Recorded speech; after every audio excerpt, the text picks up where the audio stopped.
Assalamualaikum warahmatullahi wabarakatuh.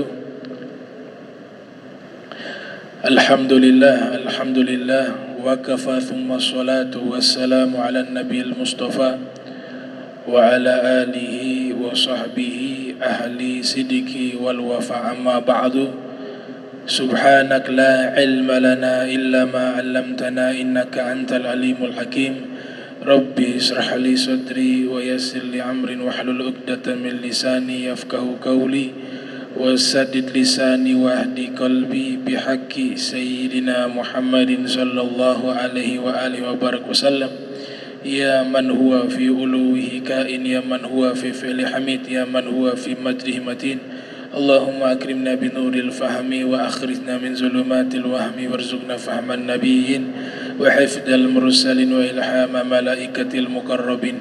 Rabbana zidna ilman wa fahma wa aqla ya akramal akramin bihaqqi sayyidina Muhammadin khatamil anbiya wal mursalin ya rahman ya rahim.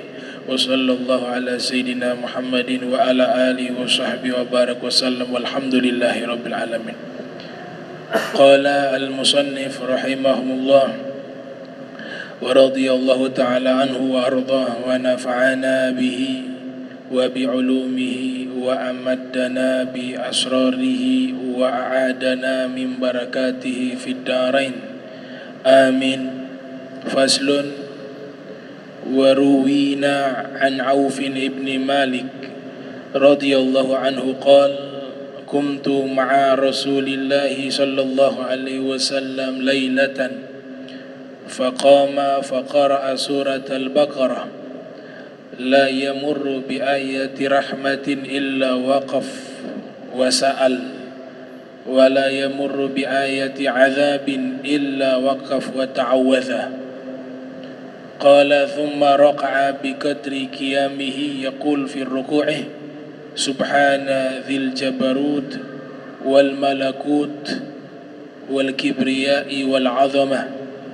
Thumma qala fi sujudih mithla dhalik. Hadha hadithun sahihun rawahu Abu Dawud wan Nasa'i fi sunanihima wa Tirmidhi fi kitab asy-syama'il bi asanida sahihatin.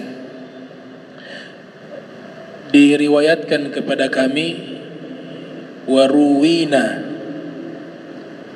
an Auf ibn Malik, dari Auf ibn Malik, sahabat yang bernama Auf ibn Malik. Beliau mengatakan kumta ma'a Rasulillahi sallallahu alaihi wasallam lailatan, saya pernah solat bersama Rasul pada satu malam. Kemudian beliau Rasul ketika solat di saat posisi berdiri, faqara'a surat al-Baqarah, Nabi membaca surat al-Baqarah. La yamurru bi ayati rahmatin illa waqafa wa sa'ala. Ketika Nabi membaca surat al-Baqarah, jikalau melewati ayat yang di ayat tersebut menginformasikan rahmatnya Allah, kasih sayangnya Allah, Nabi berdiam sesaat dan berdoa meminta rahmat Allah Ta'ala. Dan tidaklah melewati satu ayat yang informasi ayat tersebut mengabarkan azab, terkecuali Nabi berdiri sesaat atau berdiam sesaat dan membaca ta'awudz, perlindungan dari api neraka. Nah, api neraka itu saking panasnya, dia juga minta perlindungan dari dirinya yang panas. Jadi api juga meminta perlindungan dari api. Doanya sama, Allahumma inni a'udzubika minan nar. Ya Allah, aku minta perlindungan kepadamu dari neraka, dari api neraka. Ya, Rasul ketika membaca Al-Quran, terlebih khusus di saat beliau menunaikan sholat, jika ada ayat yang di dalamnya menginformasikan tentang rahmatnya Allah, Nabi berdoa. Atau ayat yang menginformasikan azab, Nabi juga minta perlindungan. Itu adalah sunnah Rasul sallallahu alaihi wasallam. Kemudian sahabat yang bernama Auf bin Malik menyampaikan, "Thumma raqa'a biqadri qiyamihi yaqulu fi ruku'i subhana dzil jabaruti wal malakuti wal kibriyai wal 'azamah." Kemudian ketika Nabi rukunya seukuran berdirinya Nabi. Tadi seukuran berdirinya Nabi membaca surat Al-Baqarah. Nabi membaca di dalam rukunya subhana dzil jabaruti wal malakuti wal kibriyai wal 'azamah. Jadi riwayat-riwayat mengenai zikir-zikir atau doa-doa ketika kita ruku itu banyak. Ini salah satunya. Maha suci Allah yang memiliki keperkasaan, kerajaan, kebesaran dan keagungan. Tsumma qala fi sujudih. Kemudian Nabi sujudnya seukuran ruku dan membaca yang semisal dengan itu. Hadza haditsun sahihun. Kata Imam Nawawi, ini adalah hadis yang sahih. Imam Nawawi ini bukan ulama yang biasa-biasa saja.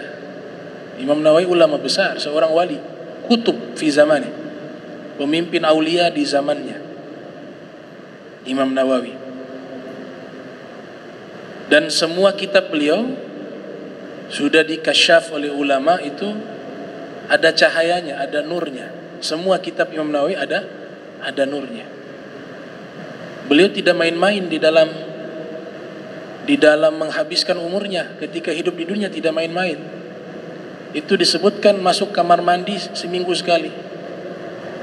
Yang dia makan hanya kurma, kurus, kering. Tidur posisi duduk. Tidak sempat menikah. Sehari semalam belajar 12 mata pelajaran di waktu masa belajarnya. Mensyarahkan Sahih Muslim 20 tahun. Tinggal di kamar kecil. Tinggal di situ sampai meninggal. Gak punya harta, gak punya kekayaan. Nah, beliau kuburannya itu tumbuh pohon di hatinya. Jadi ada pohon tumbuh di kuburannya, dan itu posisinya di hatinya. Para ulama, para ahlul kasyaf mengatakan, jika ada pohon tumbuh di hati seorang manusia, maka itu menandakan orang tersebut adalah seorang wali yang derajatnya sangat tinggi. Makanya seorang sastrawan namanya Ibnul Wardi ketika berkunjung ke kota Nawa, juga Imam Subki ketika datang ke Damaskus, mereka menggubah syair.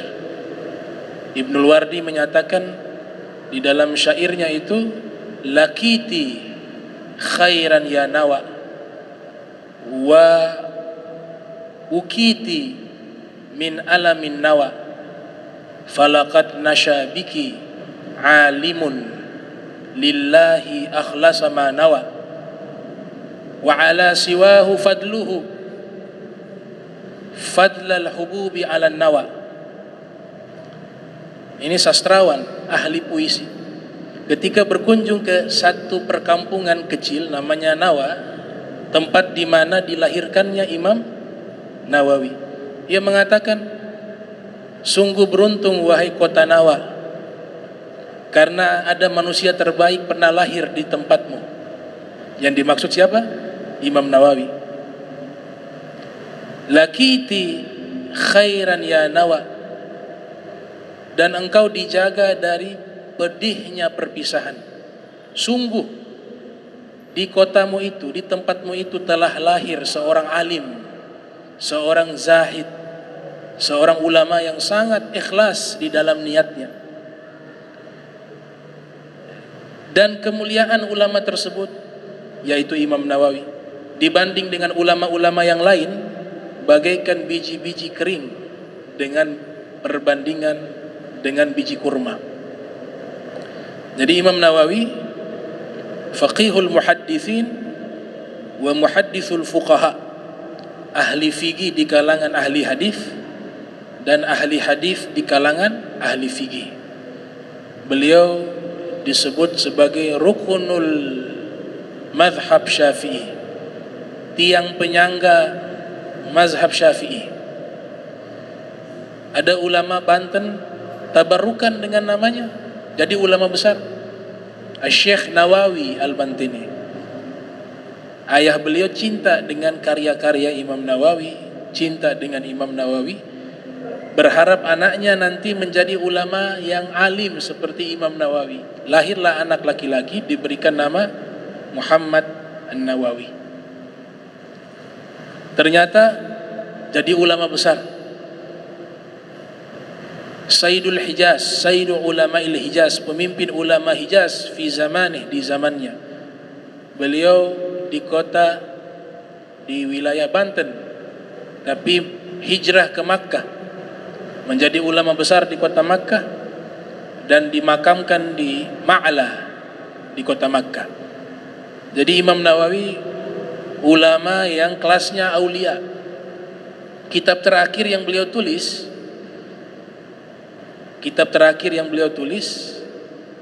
tentang para aulia, biografi singkat tentang para wali, berjudul Bustanul Arifin, kebun orang-orang arif billah.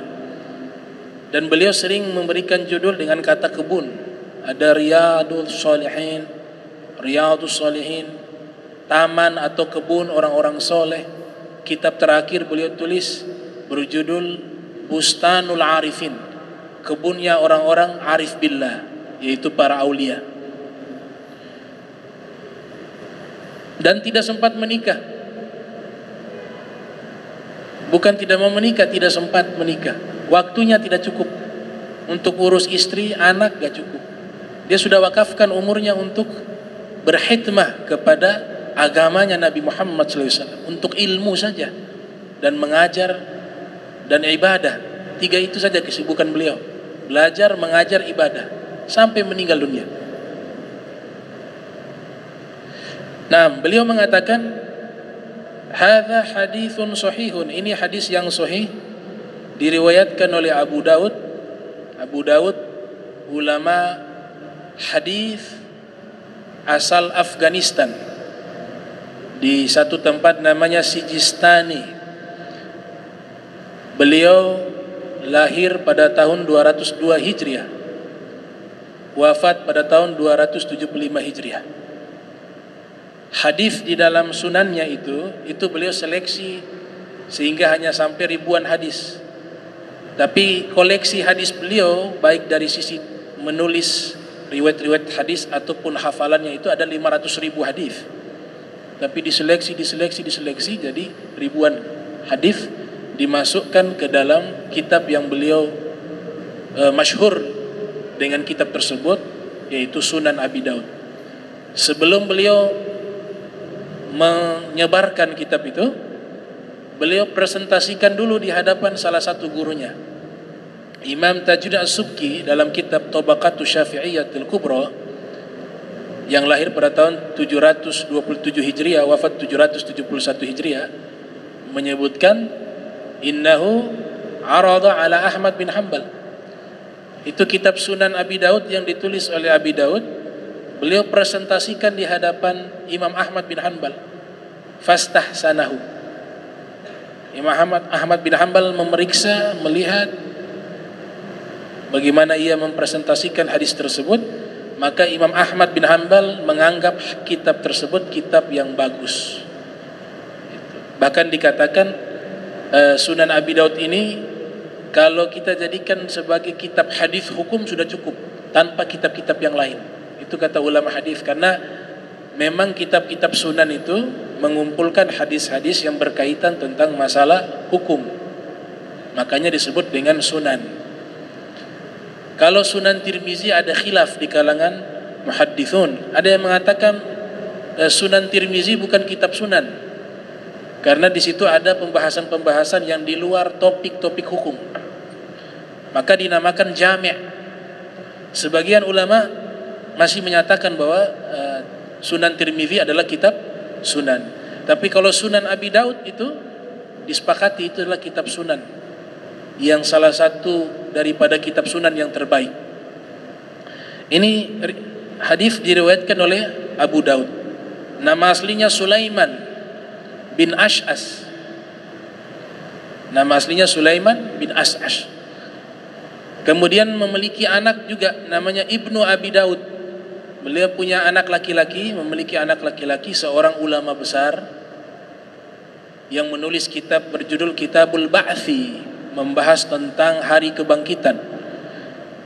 Juga putra beliau memiliki kitab berjudul Kitabul Masahif, yang membahas sejarah dari Al-Quran, mulai dari masa Nabi sampai masa kodifikasi Al-Quran, pembukuan Al-Quran di masa khilafah Sayyidina Abu Bakar sampai di masa khilafah Sayyidina Uthman bin Affan, dan tersebar ke berbagai wilayah Islam. Itu dijelaskan dalam kitab Al-Masahif. Kitab tersebut ditulis oleh putra dari Imam Abu Daud.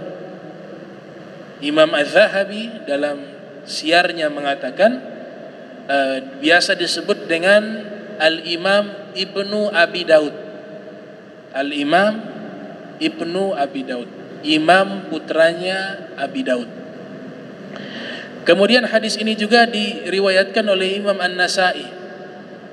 Al-Imam An-Nasa'i lahir di kota Nasa di Turkmenistan. Turkmenistan masuk wilayah Uni Soviet dulu. Sekarang sudah jadi negara sendiri, namanya Turkmenistan. Di kota Nasa, disitulah dilahirkan Imam An-Nasa'i. Kalau tidak salah namanya Ahmad bin Shu'aib. Nama aslinya Ahmad bin Shu'aib. Lahir pada tahun 215 Hijriah. Dan beliau wafat pada tahun 303 Hijriah. Wafat diperdebatkan oleh muhaddithun dan muarrikhun. Para ahli hadis dan para ahli sejarah masih memperdebatkan beliau dimakamkan di mana. Sebagian ulama mengatakan beliau dimakamkan di Baitul Maqdis, di Palestina. Sebagian lainnya menyatakan seperti Imam Sofadi dalam kitab Al-Wafi, dan juga dinukilkan oleh Ibnu Khilqan dalam kitab Wafayatul A'yan, dan juga dinukilkan oleh Al-Hafiz Ibnu Katsir yang lahir tahun 700 Hijriah, wafat 774 Hijriah dalam kitabnya Al-Bidayah wa Nihayah, dan juga diriwayatkan oleh Ibnu Zawzi Al-Baghdadi yang lahir 510 Hijriah, wafat 597 Hijriah dalam kitabnya Al-Muntazam. Mereka mengutip riwayat bahwa Imam An-Nasa'i wafat di Makkah dan dimakamkan di kota Makkah. Al-Imam Ibnu Khilqan dan Imam Az-Zahabi mereka menjelaskan kronologis wafatnya Imam An-Nasa'i itu dianiaya, dikeroyok oleh massa sampai beliau kritis, diinjak-injak sampai kritis. Padahal ulama hadis. Karena sebab beliau menulis sebuah kitab berjudul Khosais Amirul Mukminin Ali bin Abi Thalib, keistimewaan Sayyidina Ali bin Abi Thalib. Dituduh beliau Rafidhi, kelompok Syiah yang memusuhi sahabat-sahabat Nabi, membenci sahabat Nabi. Padahal faktanya beliau ulama ahli sunnati wal jamaah. Tapi karena beliau sangat mencintai Sayyidina Ali bin Abi Thalib, ditulislah kitab Khosais Amirul Mukminin Ali bin Abi Thalib. Kemudian beliau berinisiatif mau mempublikasikan kitab tersebut di Damaskus, di Suriah. Sedangkan di Damaskus masih banyak pengikut-pengikut kaum Nasibi. Kaum Nasibi adalah kelompok yang sangat membenci Ahlul Bait Nabi. Berangkatlah beliau ke Damaskus, disebarkanlah kitab tersebut. Maka datanglah kelompok yang memusuhi Ahlul Bait Nabi, mereka mencari tahu siapa yang menulis kitab ini. Disebutkanlah Imam An-Nasai yang menulis. Maka mereka menghampiri Imam An-Nasai dan dikeroyok, dipukul, diinjak sampai beliau kritis. Kemudian sebagian daripada pengikutnya membawa lari beliau dalam keadaan kritis, hijrah ke kota Makkah. Sampai di sana beliau wafat.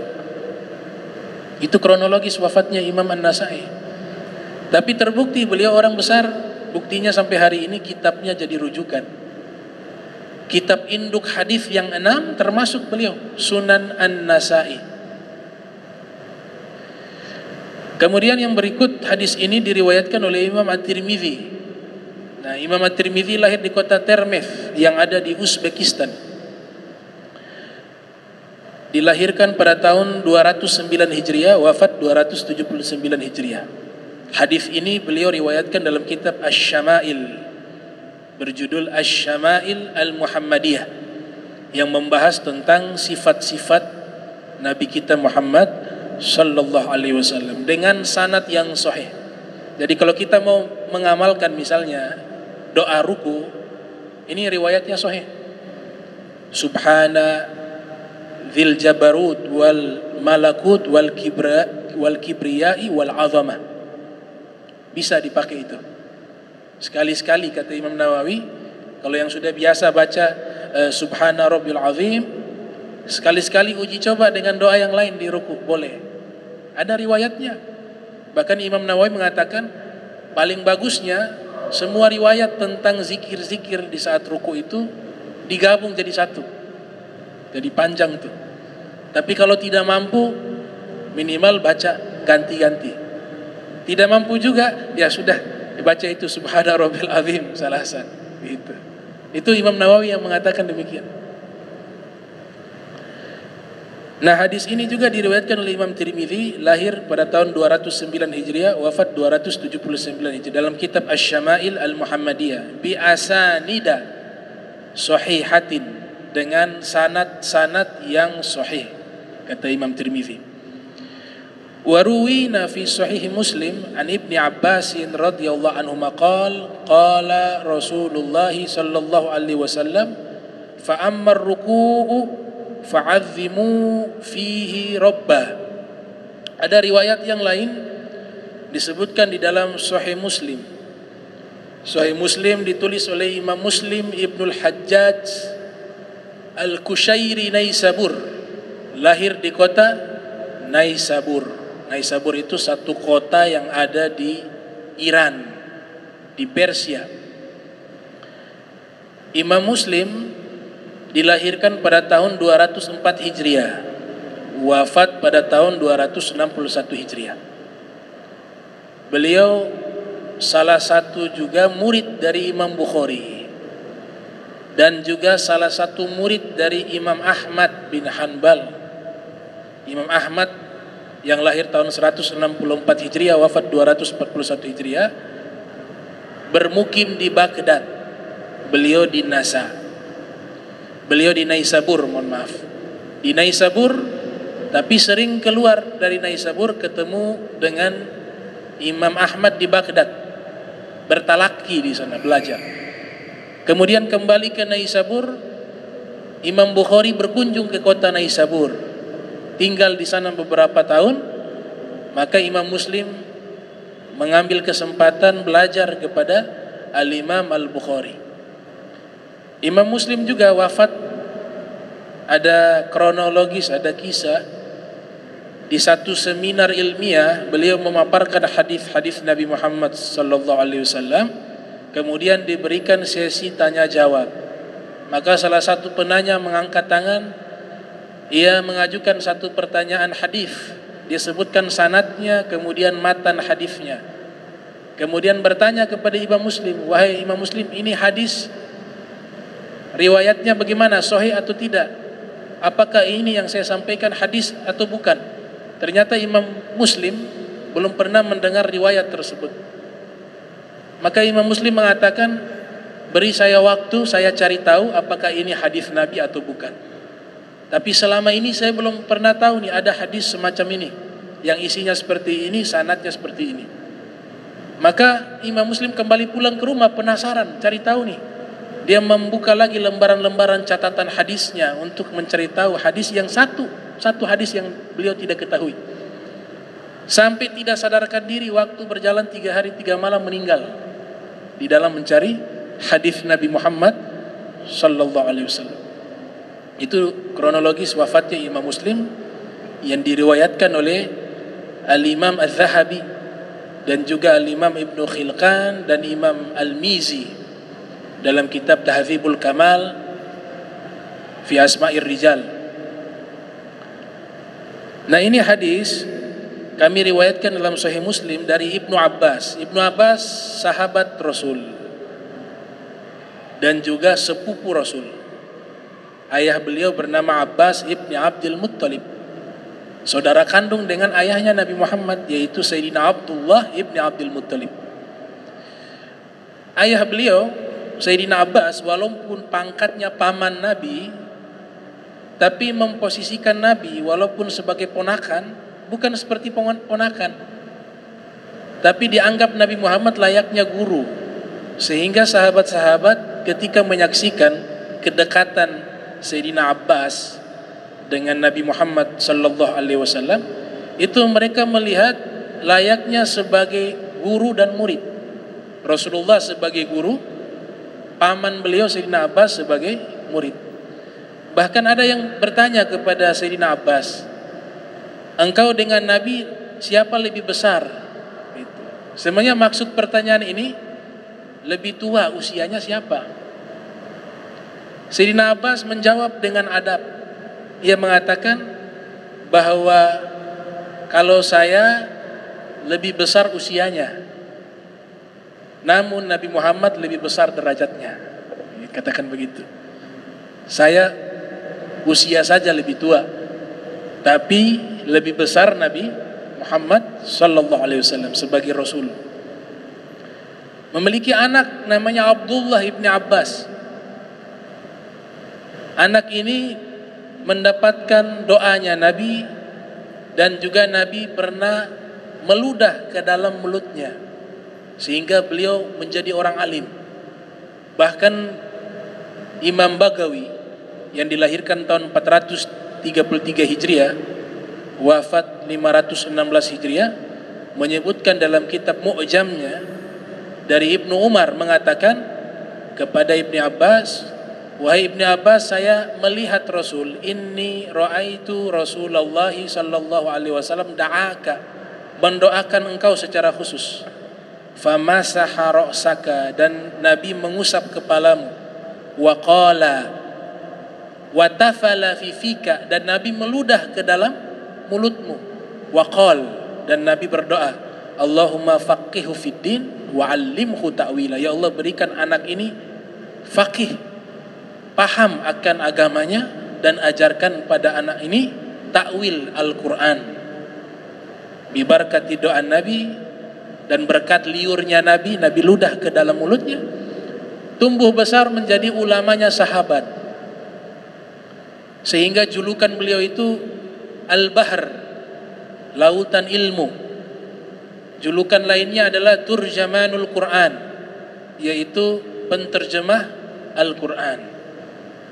Ulama-ulama tafsir kebanyakan dari golongan tabi'in seperti Sa'id bin Zubair, Al-Imam Mujahid, dan Ikrimah, ini mereka semua belajar kepada Ibni Abbas, menjadi murid-murid terkemuka dalam riwayat-riwayat tafsir Al-Quran bir-riwayah yang menggunakan pendekatan riwayat hadis Nabi Muhammad sallallahu alaihi wasallam. Nah, beliau mengatakan Rasul bersabda, adapun posisi ruku, maka agungkanlah di dalam ruku tersebut Allah. Jadi kalimat-kalimat pengagungan itu boleh digunakan. Wa'lam anna hadzal haditsa al-akhir huwa maqsudul fasl. Nah, Imam Nawawi menyimpulkan, ketahuilah bahwa hadis yang paling terakhir tadi itu adalah tujuan daripada pembahasan ini.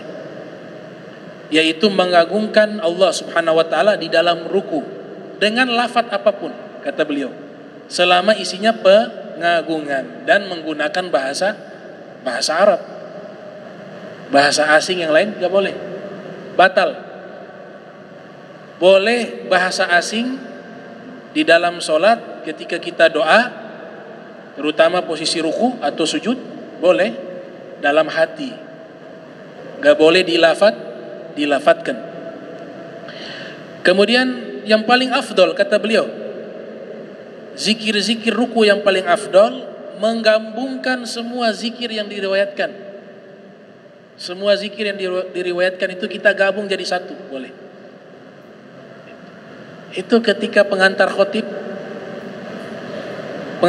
itu menyampaikan, kan, apabila khotib naik mimbar, idza sa'idal khotib ala mimbar fala tatakallam, jangan berbicara, ila akhir daripada dia punya riwayat. Antum cari di kitab Kutubus Sittah, tidak ada redaksi kayak begitu, gak ada.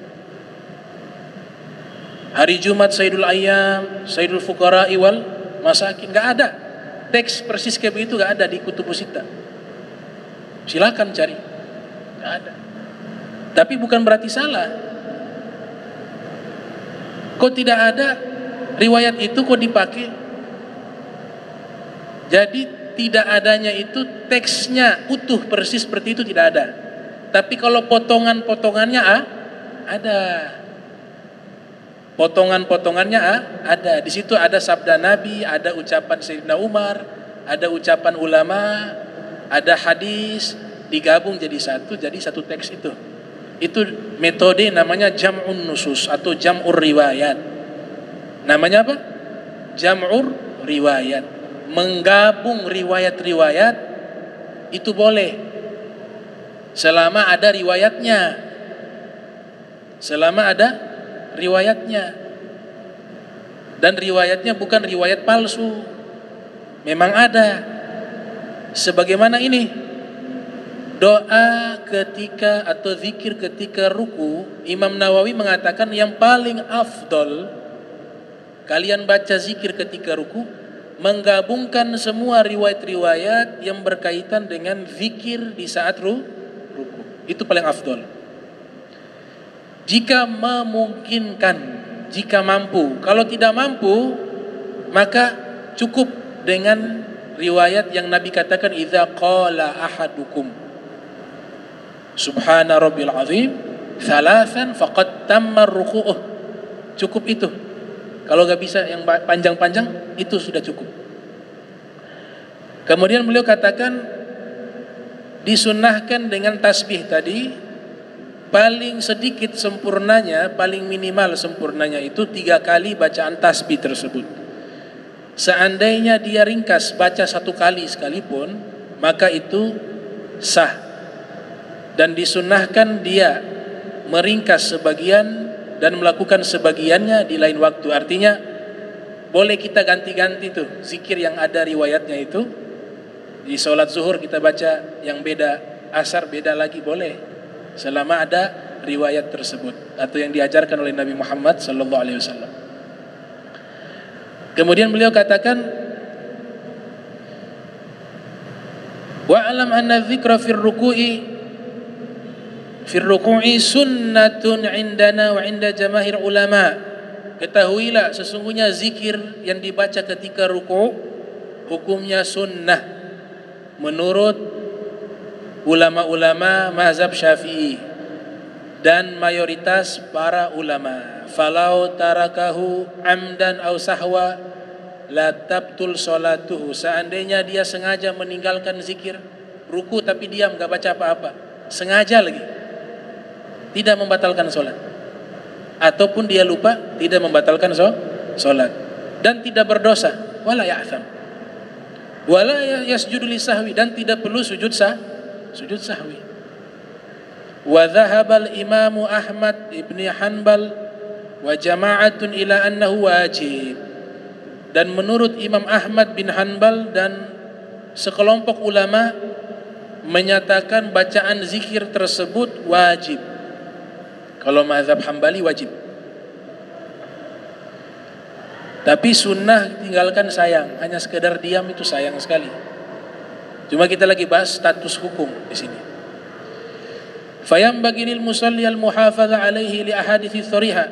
Selayaknya orang yang sholat, dia harus menjaga zikir-zikir ini. Artinya jangan sampai dia tidak baca. Karena datang dari hadis-hadis yang sangat jelas dan sahih hadis tersebut.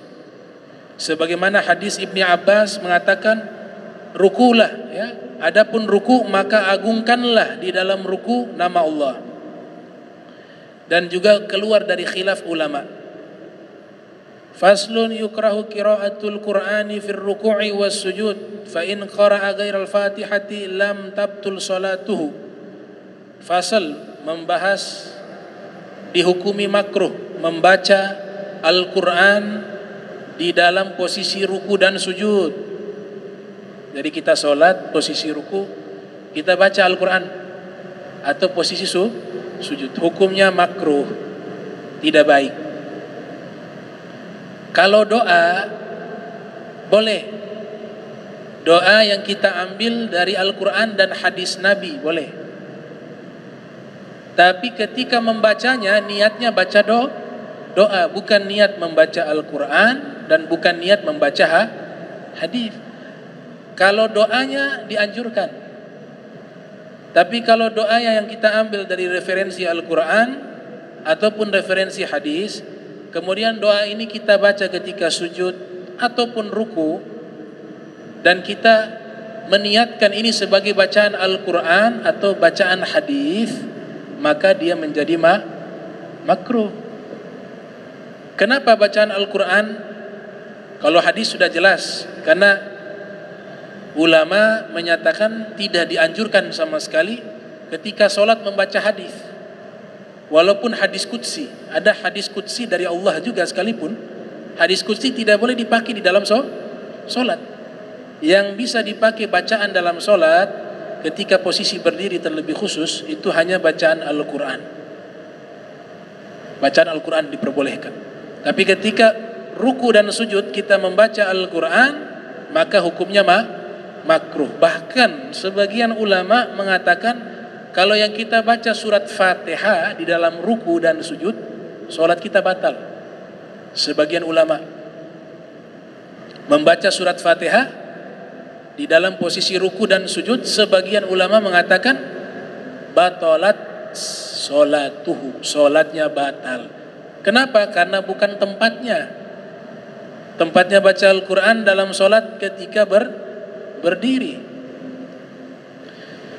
Di sini dikatakan makruh membaca Al-Quran dalam posisi ruku dan sujud apabila dia membaca surat dalam Al-Quran selain Fatihah, tidak batal sholatnya, tapi hukumnya makruh. Namun kalau dia membaca surat Fatihah, menurut pendapat sebagian ulama, sholatnya batal.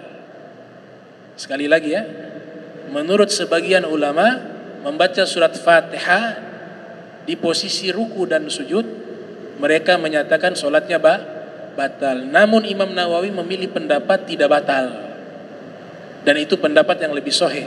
Dia sama dengan surat yang lainnya makruh. Itu pendapatnya Imam Nawawi. Ruwina fi Sahih Muslim an Ali radhiyallahu anhu qala, kenapa membaca Al-Quran di saat posisi ruku dan sujud hukumnya makruh? Ternyata ada riwayat Nabi melarang hal itu. Nabi yang larang, bukan ulama yang larang, Nabi yang melarang. Ini riwayat disebutkan dalam Sahih Muslim dari Sayyidina Ali bin Abi Thalib, menyatakan nahani Rasulullah sallallahu alaihi wasallam an aqra'a raki'an aw sajida. Kata Sayyidina Ali, Rasul melarang saya. Rasul melarang saya. Tadi ulama sudah mengatakan makruh, berarti larangannya bukan haram tapi larangannya makruh. Dalam kaidah usul fikih kalau ada larangan dua kemungkinan, bisa sifatnya haram, bisa sifatnya makruh. Kalau ada perintah dua kemungkinan, bisa sifatnya wajib, bisa sifatnya sunnah. Kalau diam, nggak ada larangan, nggak ada perintah, disebut dengan mubah, boleh-boleh saja. Di sini dikatakan Nabi melarangku, kata Sayyidina Ali, membaca Al-Quran dalam posisi ruku ataupun sujud. Jelas itu riwayat. Nah ini kalau dibikin dengan sengaja dan dirutinkan, itu yang namanya bid'ah. Namanya al-bid'ah. Jadi kita gak melarang itu, gak menyalahkan bid'ah. Itu bid'ah itu ada, tapi harus ada kaidah dari ulama. Gak asal-asal main hakim sendiri. Sampai nanti keluar fatwa mencuci daging hewan kurban bid'ah. Ada fatwa itu. Mencuci daging hewan kurban itu bid'ah karena alasannya gak ada riwayat Nabi mencuci daging kurban. Kan jadi lucu. Ada juga fatwanya meliburkan dengan rutin setiap hari Jumat libur dalam sekolah itu bid'ah. Ada itu fatwanya, ada. Di kitab ada. Merutinkan hari Jumat sebagai hari libur adalah bid'ah. Tapi lucunya mereka gak pakai hari Jumat sebagai hari libur, dipakai hari Ahad. Padahal hari Ahad juga bid'ah. Hari libur hari Ahad juga tidak ada riwayat sama-sama. Terlalu kaku dalam ya. Kalau pakai kaidah usul fikih enak nih, ulama sudah buat rumus. Gitu. Jadi libur mau hari Jumat, hari Ahad sama-sama bid'ah. Kalau kaidahnya hari libur yang dirutinkan bid'ah. Karena gak ada riwayat hadis kegiatan belajar mengajar hari Ahad libur. Gak ada. Ya sama-sama bid'ah berarti. Nah, jadi gak semudah itu mengatakan bid'ah. Kalau yang seperti ini bid'ah jelas. Bid'ah say'ah. Nabi sudah larang jelas-jelas. Gak boleh baca Al-Quran dalam posisi ruku dan sujud, dibaca dan dirutinkan. Bid'ah. Itu pun ulama hanya mengatakan makruh. Gak berani. Kenapa mereka Imam Nawawi tidak langsung mengatakan bid'ah? Karena berat itu bid'ah. Tuduhan bid'ah itu apa? Sesat. Bid'ah itu artinya apa? Sesat. Kemudian riwayat berikut disebutkan dari Ibnu Abbas. Ibnu Abbas mengatakan, saya dilarang membaca Al-Quran posisi ruku ataupun sujud. Dilarang membaca Al-Quran dalam posisi ruku ataupun sujud. Nah, tapi dikasih solusi kepada kita. Kalau doa, Nabi katakan, aqrabu ma yakunul abdu min rabbihi wa huwa sajidun fa'akfiru du'a fih. Paling dekatnya hamba dengan Allah ketika posisi sujud, maka perbanyaklah doa di dalam sujud. Boleh kita ambil doa-doa yang ada di dalam Al-Quran untuk kita baca ketika sujud, boleh. Tapi niatnya membaca doa, bukan niat membaca Al-Quran. Maka makruhnya itu hilang. Ya, insyaallah kita lanjutkan lagi di bab yang baru di pertemuan berikutnya, akan membahas tentang doa yang dibaca ketika bangun dari ruku dan di saat posisi i'tidal. Ya, mudah-mudahan kita sehat wal afiat, panjang umur, istiqamah fi ta'ah wal ibadah. Amin ya rabbal alamin. Allahumma jam'ana hadza jam'an marhuma wa tafarraqna min ba'di tafarraqa ma'suma wa la tajal minna wa la minna syaqi wa la mahruma. Allahumma nazzih qulubana 'ani ta'alluqi biman dunak waj'alna min qaumin tuhibbuhum wa yuhibbunak. Subhanaka bihamdika asyhadu an la anta astaghfiruka wa atubu ilaihi. Wa sallallahu alaihi Muhammadin wa ala alihi wa sahbihi wa barik wa sallam. Walafu minkum. Wassalamualaikum warahmatullahi wabarakatuh.